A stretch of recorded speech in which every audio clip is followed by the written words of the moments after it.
Bonjour à toutes et à tous, c'est Noé. Aujourd'hui, si on se retrouve pour cette nouvelle vidéo, c'est pour parler du prochain FIFA, qui ne se nommera pas FIFA, car oui, ils ont perdu les droits de la licence EA Sport.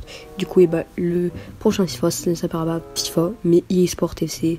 Commençons par regarder les informations qui nous ont déjà été partagées par EA Sport.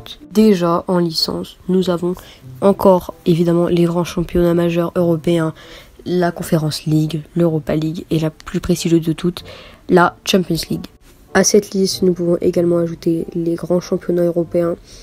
Je parle bien sûr de la Liga Santander, de la Ligue 1 UB8, de la Première Ligue et également de la Bundesliga, ainsi que la Serie A. Il y a également des championnats féminins, comme vous pouvez le voir, comme la D1 Arkema, qui est l'équivalent de la Ligue 1 masculine, mais version féminine du coup.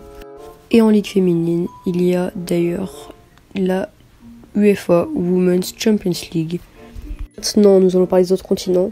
Il y a la Saudi League, là où se trouvent actuellement Cristiano Ronaldo et Karim Benzema, ainsi que la Ligue argentine. La Ligue argentine est également en Amérique du Nord, cette fois-ci la MLS, là où se trouve actuellement Messi à l'Inter Miami, donc aux États-Unis. Maintenant, nous allons parler d'une confirmation, de quelque chose qui a été confirmé récemment. Je ne sais pas si ça a été déjà confirmé dès l'annonce de EA Sport FC. En tout cas, moi, je l'ai appris qu'aujourd'hui, on va faire des recherches pour cette vidéo.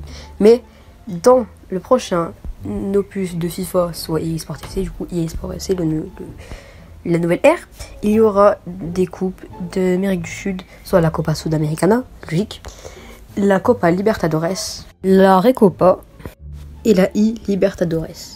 Donc, il faut que je vous explique pour tout. Donc, évidemment, pour la Libertadores, c'est l'équivalent de la UEFA Champions League.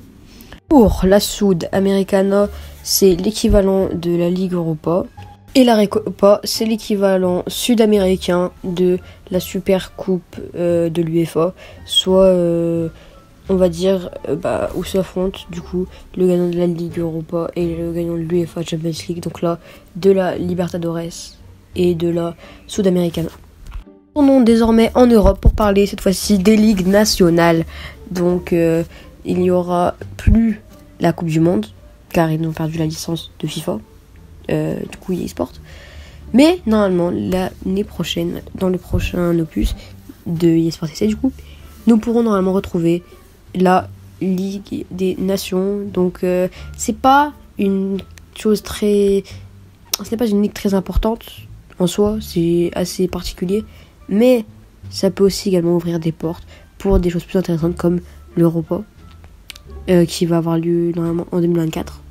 Donc ce serait bien aussi s'ils nous mettent la Ligue des Nations, s'ils nous mettent en même temps l'Euro, du coup ce serait bien, car normalement ça va avoir lieu justement en 2024 et le prochain opus ce sera l'équivalent de FIFA 24, donc FIFA 24, vous comprenez.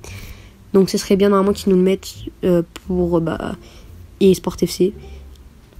Et pour ceux qui se demandent pourquoi ça ne peut plus être fait avant sur les FIFA, car simplement l'UEFA et la FIFA ne sont pas forcément en très bons termes. Bon, ils ont quand même réussi à intégrer dans le jeu FIFA la Ligue, la Champions League, l'Europa League, etc. Ce qui, je pense, n'a pas été facile. Mais du coup, l'année prochaine, comme ils sont enfin délivrés, entre parenthèses, ils auront plus de possibilités de nous mettre plus de collaboration avec l'UEFA. Également, EA Sport aimerait faire un pas en avant pour intégrer plus d'équipes africaines. Non pas des ligues malheureusement, pas encore, mais par l'instant quand même des grosses équipes, on va dire, comme la Casablanca au Maroc, ou encore l'Espérance Tunis en Tunisie. Et également d'autres clubs un peu moins connus, comme par exemple Petro Atlético à Angola. Je ne sais pas pourquoi ils voudraient faire ça. Mais finalement, nous, ce qui nous importe, c'est que ça nous fera plus d'équipes à jouer, donc tant mieux.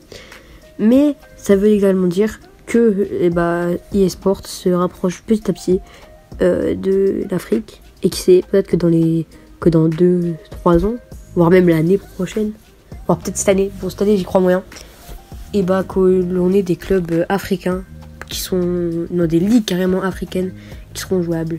Et que du coup on puisse carrément avoir plus d'immersion. Du coup ce serait bien déjà.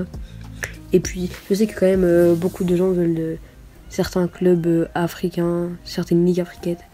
Et ça peut être très bien niveau gameplay et niveau immersion également. Bref, pour terminer cette vidéo, je vous dis à la prochaine, car bientôt, normalement en juillet, au mois de juillet, nous aurons droit à plus d'informations. Donc là, alors je tourne, c'est le 29 juin, donc bon, juillet, ça sera probablement petit à petit. Je sais pas si je pourrais vous faire une vidéo, si je pourrais vous faire la vidéo, j'essaierai de la faire au plus vite, mais je vais essayer de pas bâcler ça. Bref, merci à tous ceux qui sont restés là jusqu'à la fin de la vidéo. Si c'est le cas, n'hésitez pas à lâcher votre meilleur pouce bleu, à vous abonner, liker, c'est ça qui donne la force. Et moi je vous dis à la prochaine, bye.